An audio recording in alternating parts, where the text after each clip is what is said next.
I think that being an eagle is a tough thing. I mean, they're out there every day living on the edge of survival. I'm Neil Redding. I'm a natural history filmmaker. I've been making wildlife documentaries for over 30 years. My big passion in life, though, has been birds of prey. The really neat thing about this is that on a day like today, you have unlimited visibility in 180 degrees. After all these years, I decided it was the time to learn more about the national bird, a bird that Americans really don't know all that much about. And so we set out to discover their secret life, how they breed, how they hunt, to depict a real predator, the chaser of ducks, a catcher of game. And what we found was in some ways incredibly mind-blowing. They will face any kind of threat with full force, and they won't hold back. Here's a couple more chasing each other down here. Look at. They're gonna come by. We're gonna get some shots.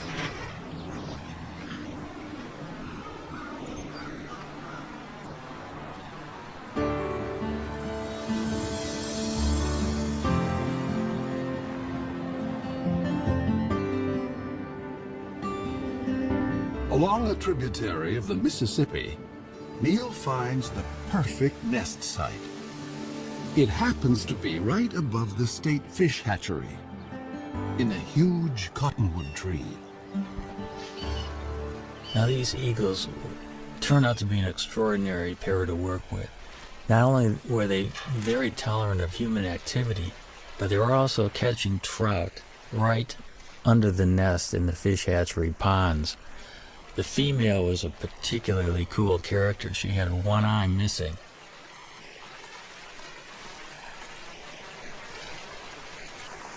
Watching these birds work on the nest in the dead of winter was really something.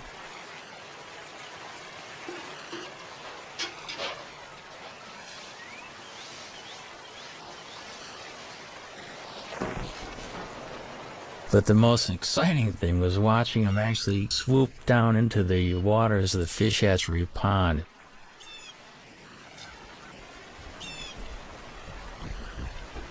Even though the female had one eye, I was amazed at her accuracy in actually catching trout.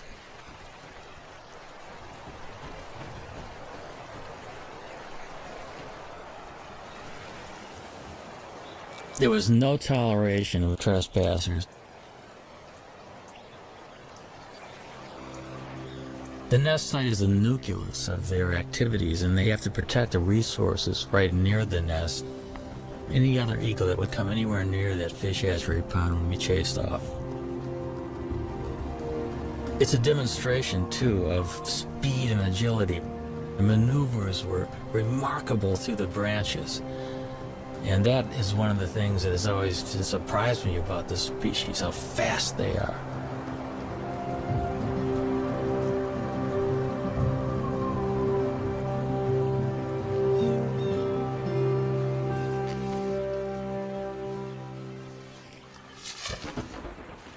All winter, even as temperatures dipped to 20 below, the pair has worked together refurbishing the nest.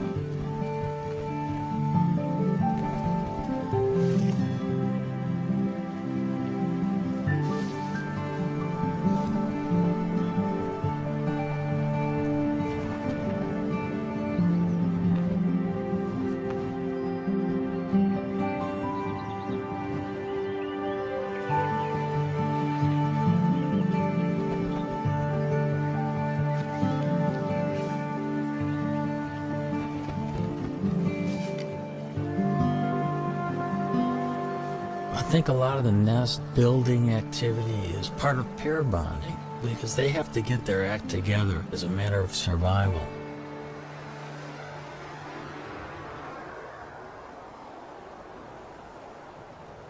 It's now the end of March, and the female settles into the nest with a telltale waggle.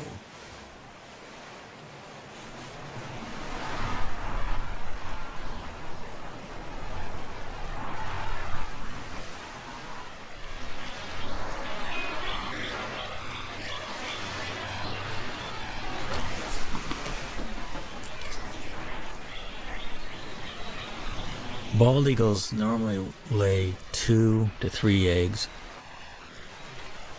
But this spring, the one-eyed female only laid 1 egg.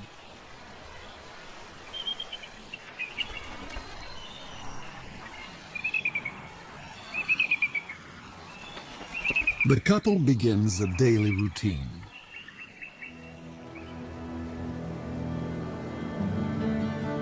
For 5 long weeks, they'll take turns incubating the egg. As winter ebbs, the well-practiced team seems to be headed for success. But spring is a fickle season.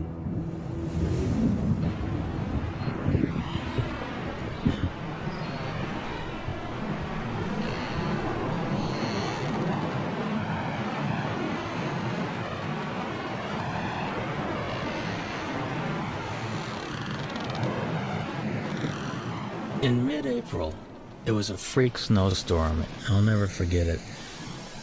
The nest was being blown around by this violent wind. The snow was going absolutely horizontal, and it just kept reminding me of what these birds are facing in everyday life.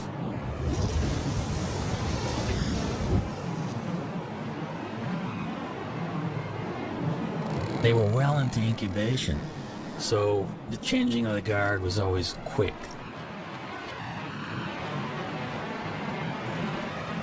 Because you got to remember, they have delicate eggs that they're protecting and keeping warm.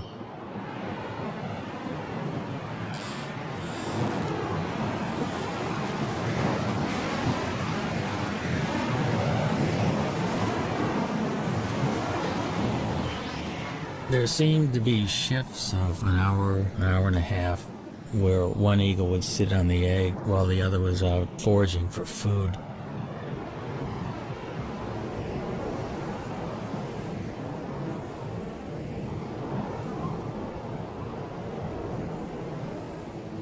Through this storm, the male sat, waiting for the female to return.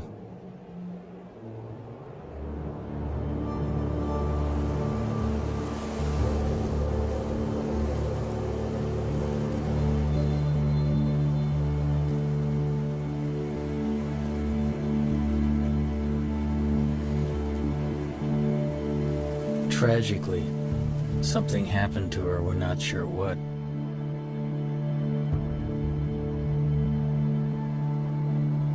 There's so many things out there that can work against the survival of these magnificent birds, and makes you realize how fragile their existence actually is.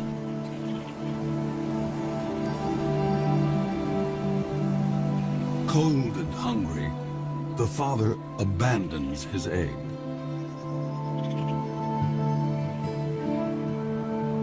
Now he has lost almost everything. He may find another mate and start all over again. But until then, he must defend his territory alone.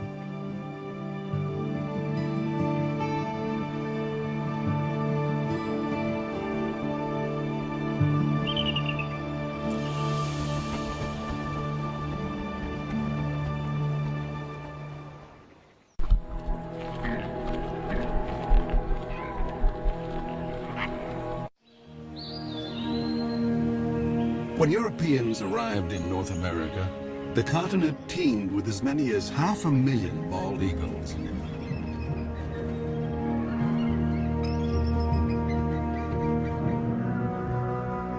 But as settlers advanced, the raptors became targets, and their nesting trees fell to the blade.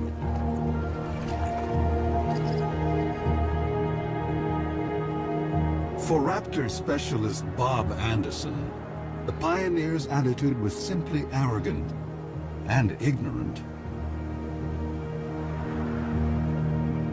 all birds of prey were just considered vermin. I mean, they were all chicken hawks. They were all bad birds. Be it a bald eagle, golden eagle, a red-tailed hawk, they were all shot.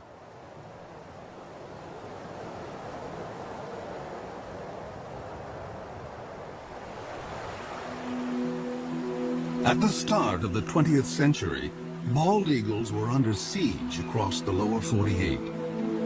Alaska seemed like the last wild place, and there the bald eagle thrived. But in 1917, the territory introduced a cash bounty. By mid-century, over 120,000 eagles had been shot. And the gravest threat was still to come. After World War II, DDT came into widespread use to control insect pests. Bald eagle numbers went from decline to freefall. When I was a kid, just to see a bald eagle was just a once-in-a-lifetime experience. The phones would ring if a bald eagle was seen anywhere. I mean, everybody would call it. It'd be on the front page of the paper, a bald eagle was seen.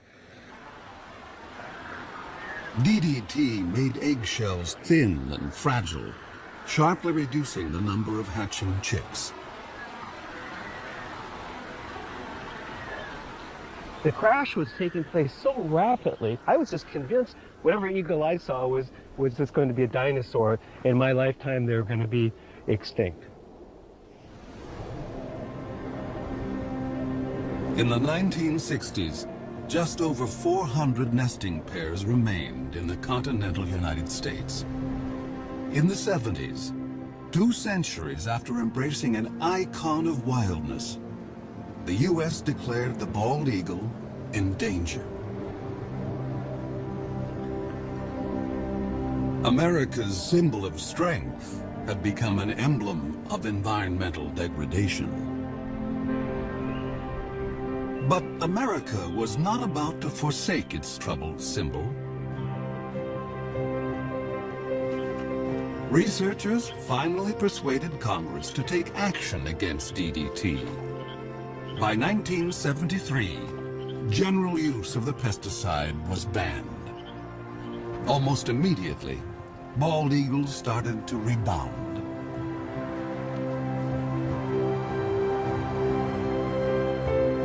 In 2007, the American eagle was removed from the endangered species list. By tapping our own better natures, we had given primal nature a second chance.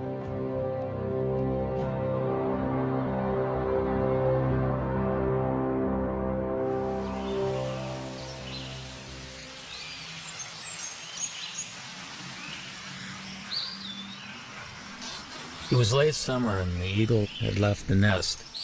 It was a perfect opportunity to climb the 80 feet up and investigate. Bob and I wanted to have a look to see just what was on the nest.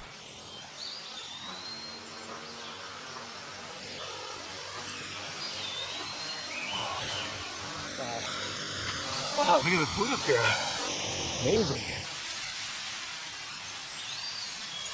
Here's a skull of some mammal, the top part of the brain of some mammal. And here we've got the remains of this is a rabbit foot. Here, you see a little bit of the femur. Bones here. And here's a feather, dark feather. It almost looks like it might be from a crow, possibly a duck. Bob and Neil decide to look for possible positions to put cameras. Bob is a nest cam expert. One thing that we're really hoping to install here in the next week or two are multiple cameras. You know, one on this limb, maybe one on this limb, perhaps one on the other limb, all pointing into this general area, the bowl of the nest.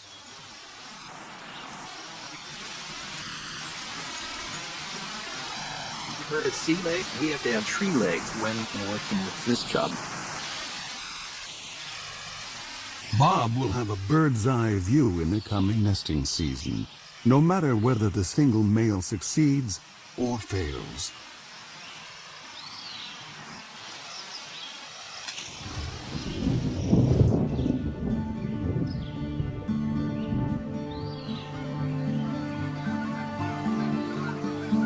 October in the upper Mississippi Valley.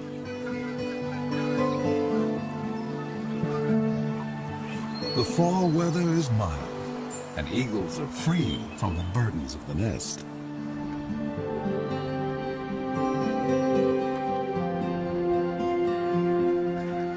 Water birds, soon to depart for warmer havens, are briefly abundant.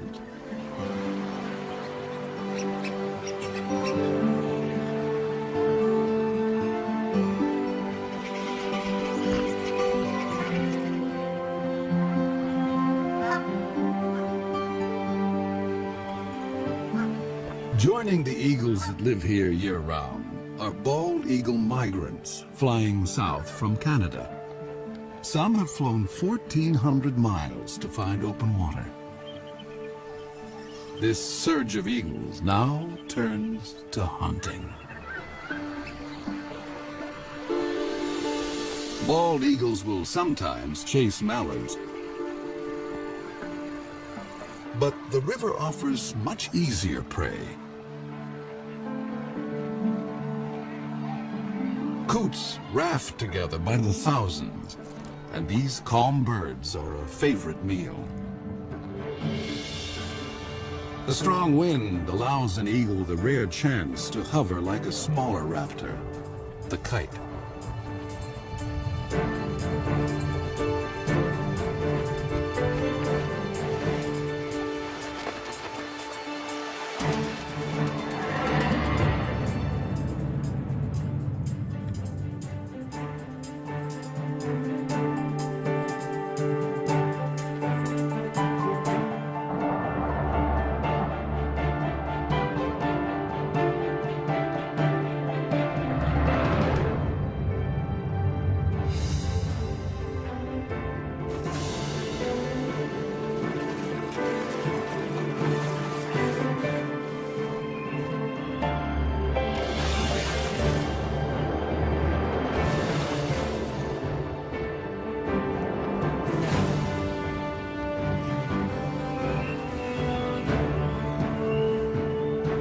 There's more than enough prey for every eagle, but thievery is in their nature.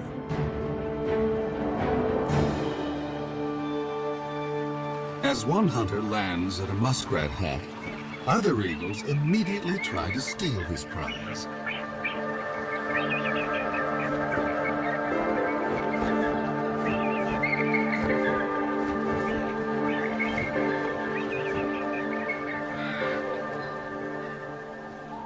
This autumn bounty is a returning glimmer of the old days. In November, when the eagles are staging on the upper Mississippi, there is one place far to the north that is almost primeval, an untouched wilderness.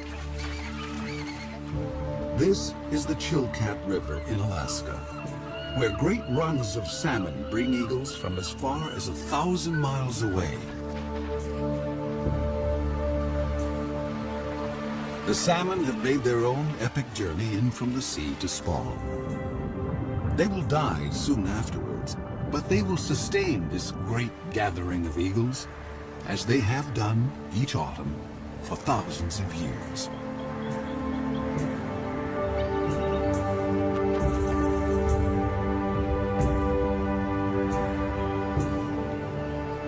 I've always wanted to go to the Chilkat, and it was not a letdown. I have never seen so many eagles in one place.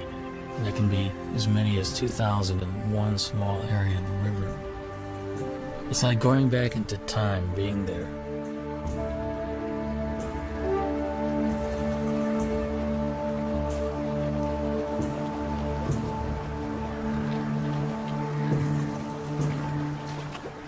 Because bald eagles do specialize often in fish, their feet are modified with tiny projections on the bottom of the toes and the pads of the feet, which actually make it easy for them to grip fish.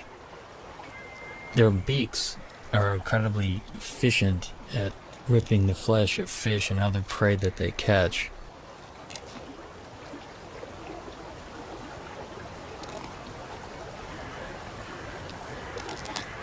Eagles generally can go fairly long periods without eating.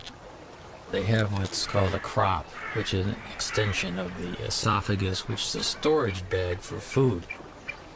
When there's plenty of food around, they'll take advantage of it by gorging themselves. And they can actually go after a gorge for a week to 10 days without feeding if they have to. But as soon as a bald eagle catches something, you can bet that within seconds another one's going to come in and hassle it.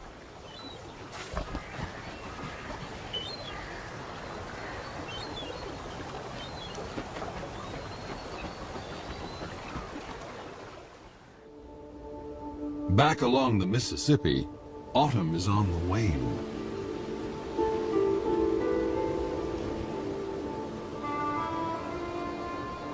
Winter makes a gentle entrance.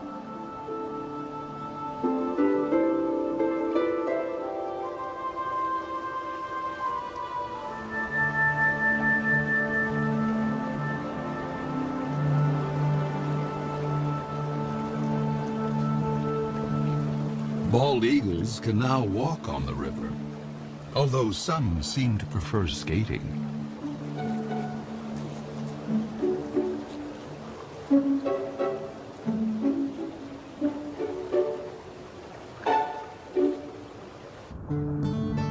Gizzard shad can still be plucked up, but they will soon be entombed in ice.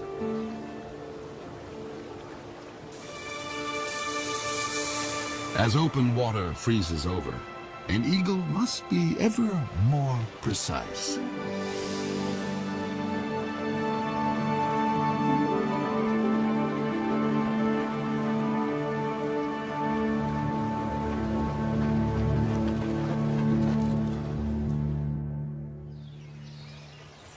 At the hatchery nest, Bob Anderson has been keeping an eye on the widowed male.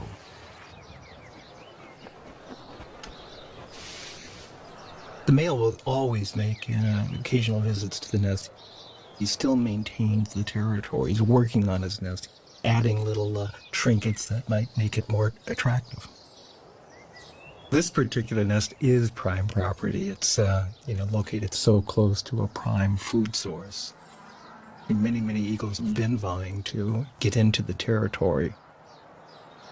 Now that he's alone, an approaching female would be courted.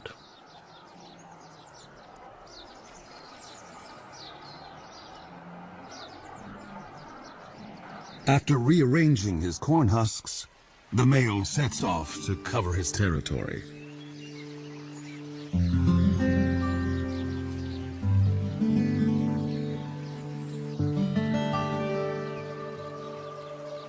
But now, another eagle buzzes the nest.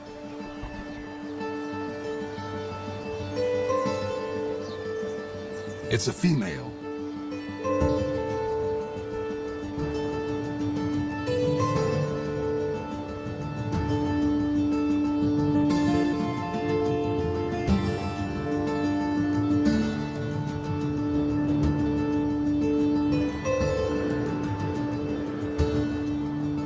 An aerial duet may be a chance for the prospective couple to size up each other's condition.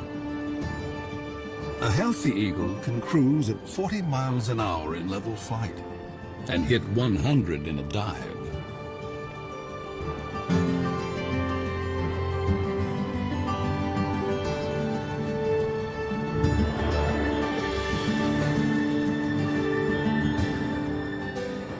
After a few minutes with their heads in the clouds, the courtship is over.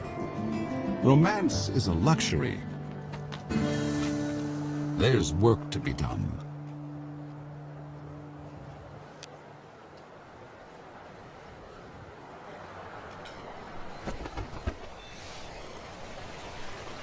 When the eagles first land together on the nest, they're a little bit apprehensive, and I think the moving around of sticks together and grass together just kind of cements the bond. It kind of creates the marriage that will only get deeper and deeper as the weeks progress.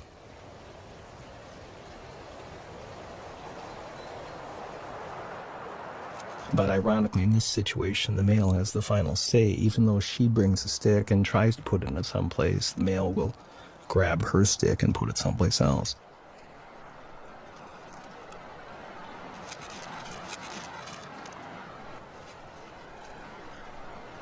We think she's a 4-year-old. She does have speckles on her head, but you can see a little dark streak on the top of her beak. That dark streak tells us that maybe she's a 4-year-old. He's got a young bride, probably coming into her first breeding season.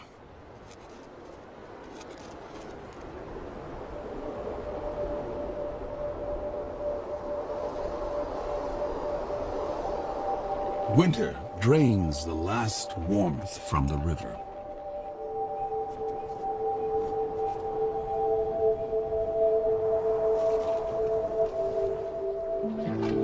Fresh perils appear for all the creatures along the Mississippi.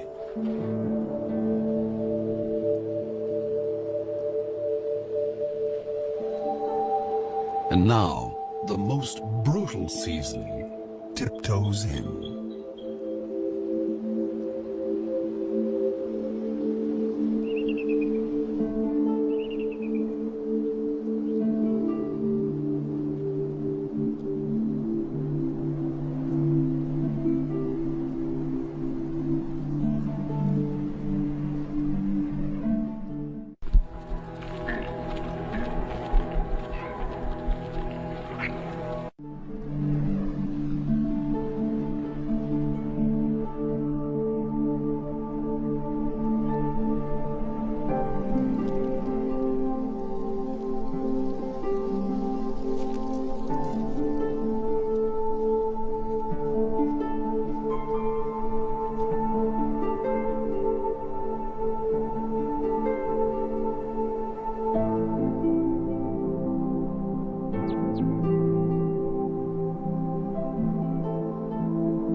In a workshop beneath the Iowa hatchery nest, Bob Anderson checks on his reality show.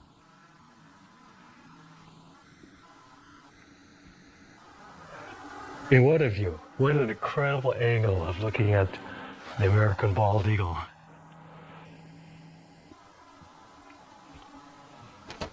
And there she is also. And he's the boss boy. This is his nest. I mean, he calls the shots. He's in charge of all construction.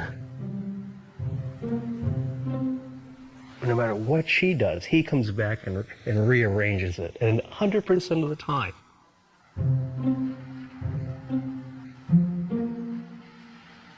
Now, she brought in a little bit of grass, and if she flies off now, he will go take that grass and put it someplace else.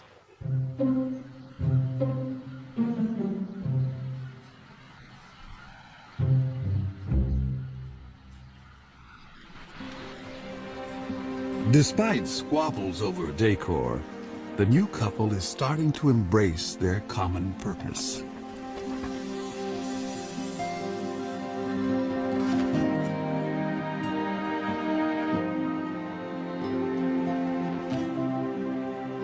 You can actually see them, they're bumping each other, they're interacting. There's no aggressiveness at all. A month ago, they would have never tolerated this being this close to each other. It's like now they're a team. We know that they're getting close to laying their eggs when you start seeing this behavior. The young female lays her quarter-pound egg before dawn.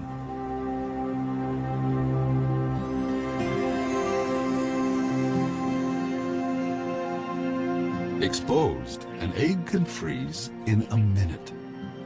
And so the father will need to move in for his first shift.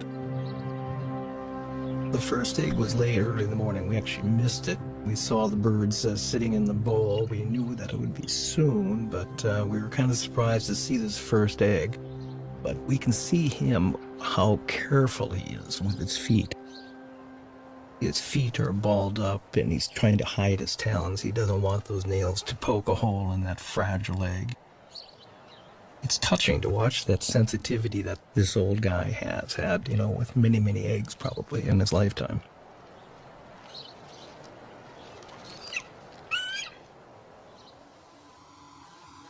If a second egg is coming, it's due 2 days after the first. Come on, stand up. She looks like she's about ready to stand up. But what do we have? We have 2 eggs. We've got 2 eggs. See this? You can see them both. So do you feel like a papa? When they hatch, I'll feel like a papa. Yeah. Now we just have to wait 35 days from today to see our first baby. If eagles can feel pride or joy, the new parents must be brimming over. They will now work nearly unbroken shifts. But even such an effort can't guarantee that the eggs will hatch safely, especially since they must survive one of the longest incubations of any bird along the upper Mississippi.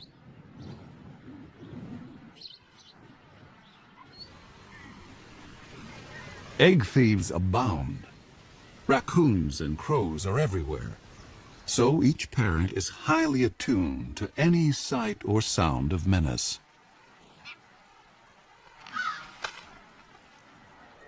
And then, another storm. We knew a storm was coming, and we really wanted to see the first reaction of the birds waking up covered in snow. So we made sure we had our recorders running long before daylight. I was at first disappointed we had snow on the lens, but it just shows how ugly the conditions really, really are. I mean, this bird's covered in snow.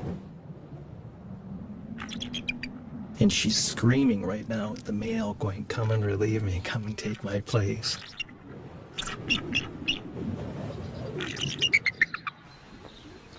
And he does.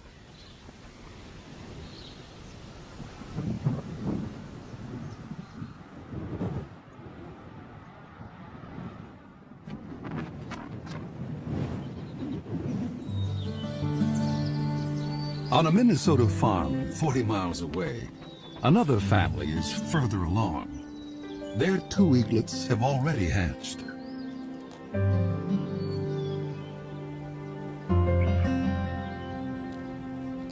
The mother feeds her 4-day-old daughter.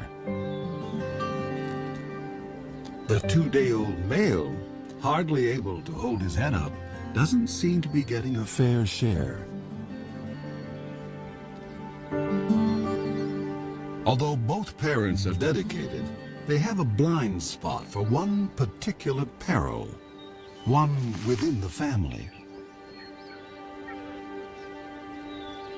Sibling rivalry.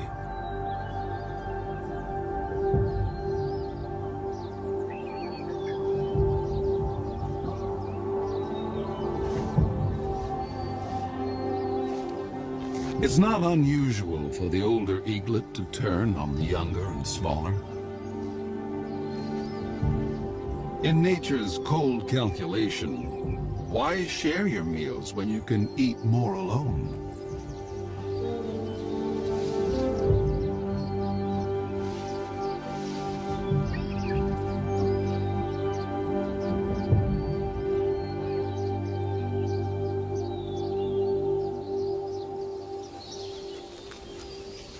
Neil has been documenting the story from a stifling blind just a stone's throw from the nest.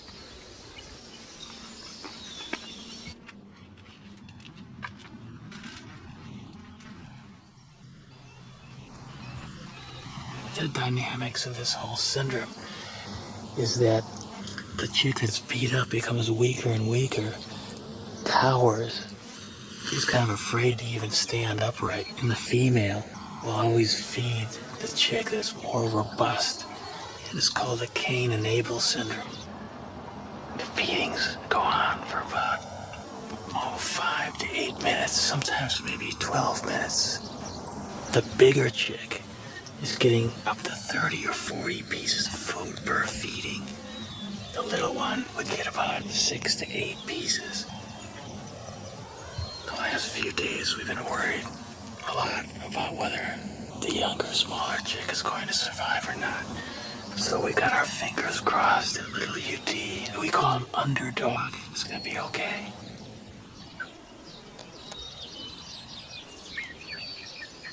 The battle will resolve, one way or another, and soon.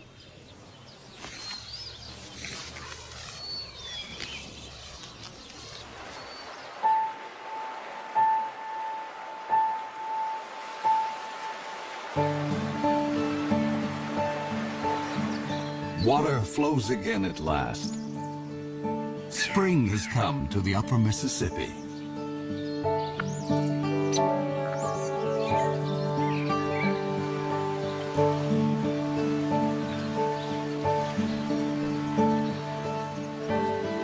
Things are looking up for all of the creatures along the river.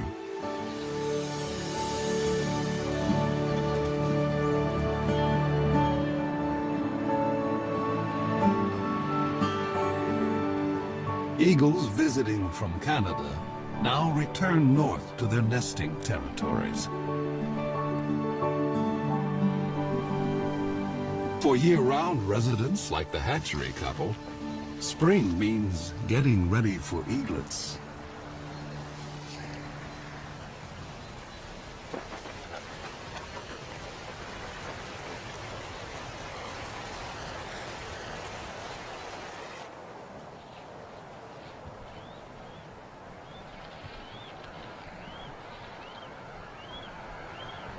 The first babies hatch now, and you can see how kind of inept and clumsy this young bird is. She doesn't quite know what to do. That baby's begging for food, and yet she's not fully responding to it. And yet there's food off to the right in the nest. And these first few days were so painful for us. If it wasn't for the male, I don't think the babies would have survived.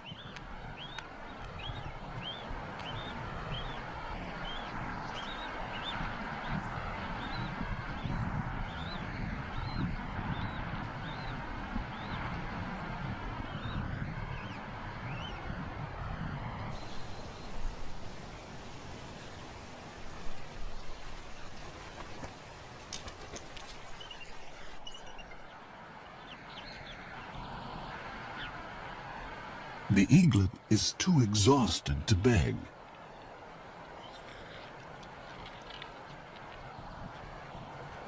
And now the mother starts to feed herself. Parent and young are failing to connect.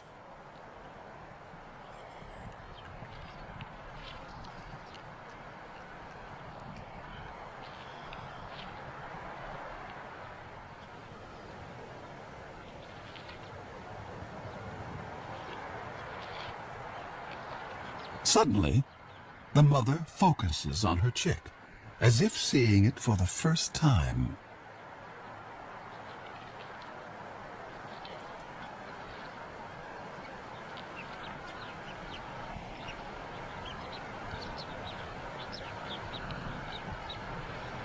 She's just, she doesn't know how to approach it now, and she's trying to ball up her feet.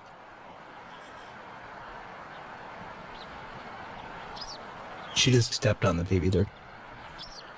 It's a lot different than a hard egg.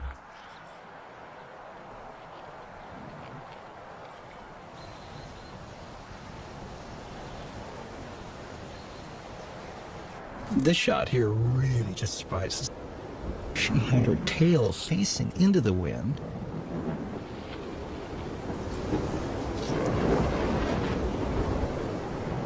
The winds gusted to 40 miles an hour. The wind actually literally blew her out of the nest, and she almost took the baby with her.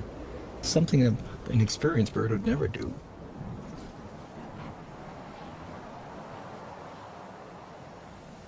It's been a trying day, and the stakes are only going up.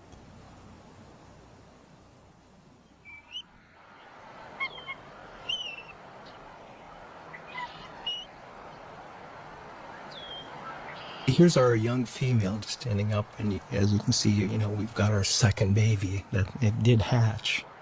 And again, you can see that she's getting a little bit better with her feet. You know, already there's been a little bit of learning, I guess, that's taken place. And now the old man will come in, the guy that's so proven. That's him on the right. She's stepping off now.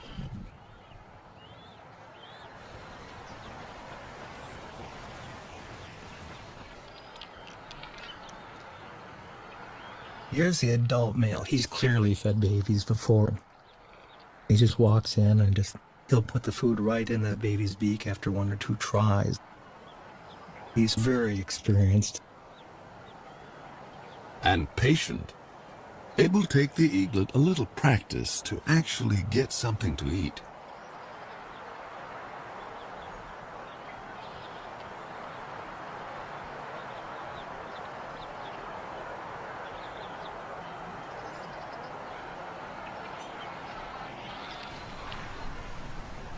At least in this nest, there's no sign of sibling rivalry.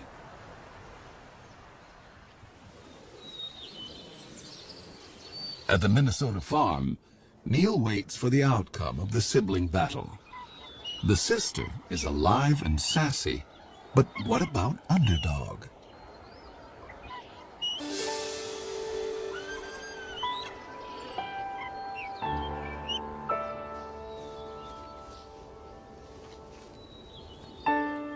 Finally, I could see that Underdog was competing.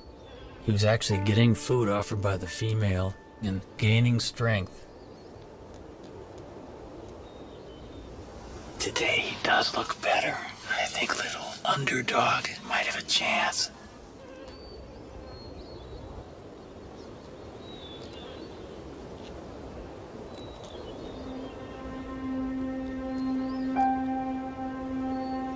Once the eaglets were 6 to 7 weeks old, the Canaan syndrome was long past, and they were both healthy and vigorous.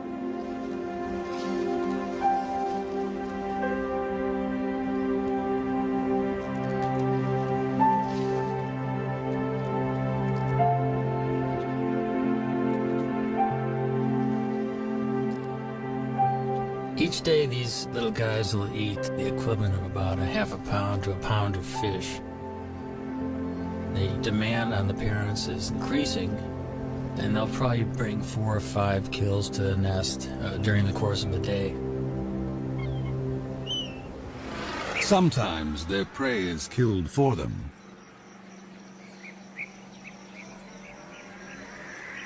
But this kind of meal is no free lunch. Every year, countless bald eagles are struck by vehicles.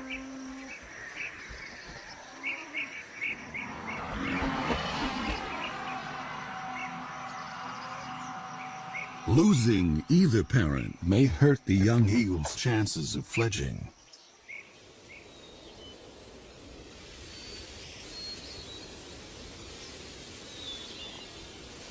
At the age of 10 weeks, 7,000 feathers have replaced the downy coat of youth, allowing new skills to emerge. Underdog starts building up strength with short flights to nowhere. Only 2 weeks remain before the chick's maiden flights.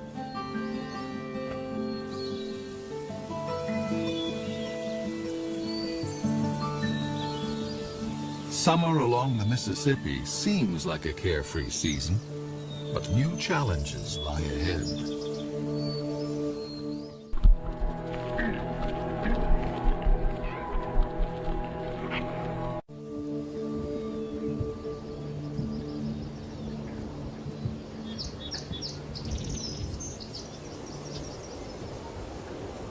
At the hatchery nest, the eaglets are still growing their flight feathers.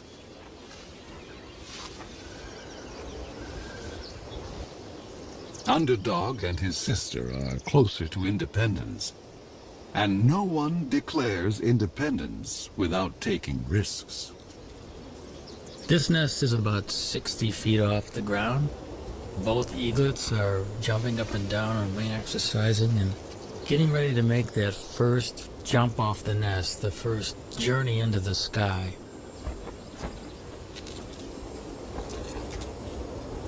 Nearby, other young eagles are already on the wing.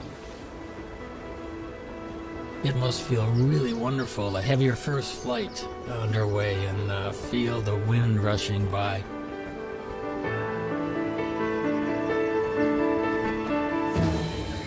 The landing is the tricky part.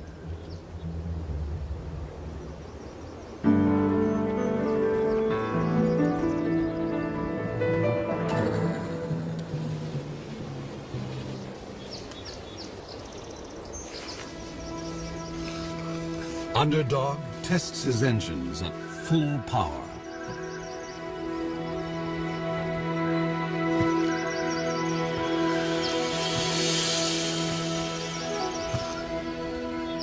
His sister seems to have cold feet.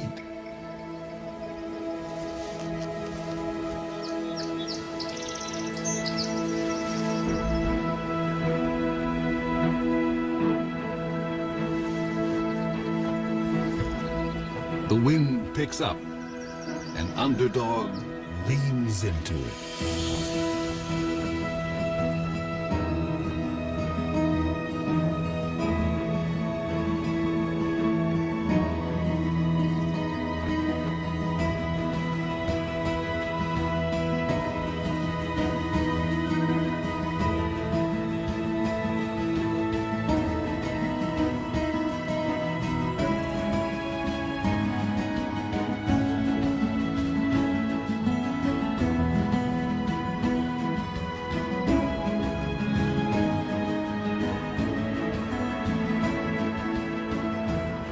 There are misconceptions that birds are taught to fly, but really it's totally instinctive.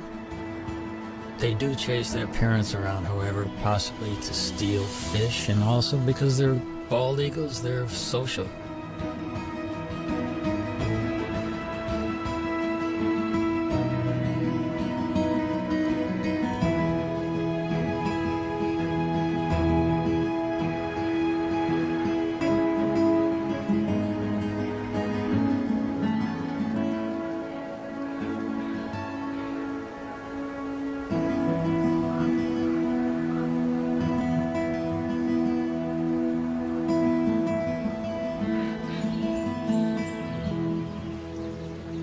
At the fish hatchery, an empty nest is no longer a sign of loss. It is a sign of two successful fledglings who will soon join a hunting free-for-all.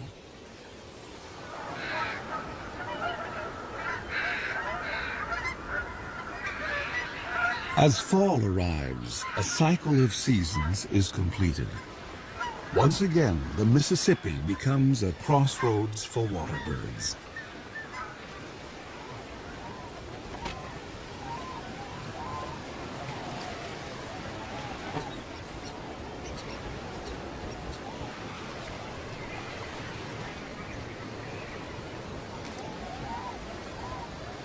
For this year's fledgling eagles, the time has come for the next big test.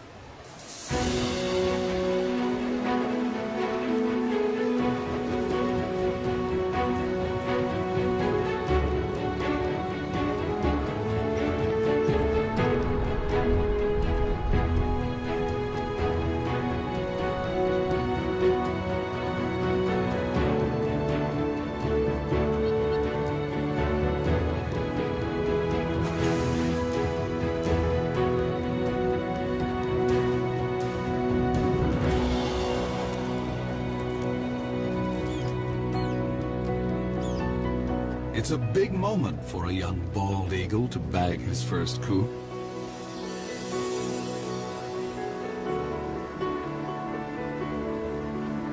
The bald eagle's a survivor.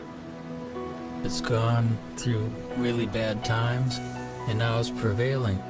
It's an illustration that we can make a difference, and we can be stewards of this planet.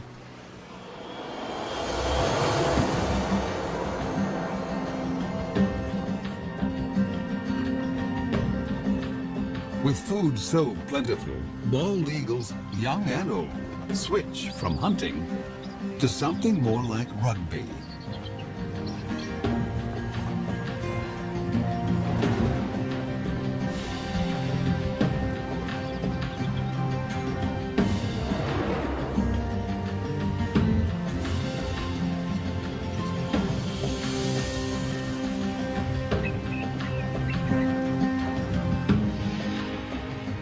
one human generation ago.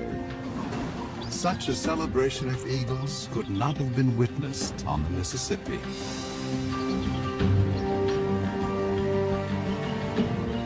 I think the story of the American eagle is a great parallel to the triumphs and tribulations of our country. And if we look at the eagle as a role model, I think these birds are kind of living a struggle for existence and freedom, just like our country. And I can't think of a better national symbol than the bald eagle.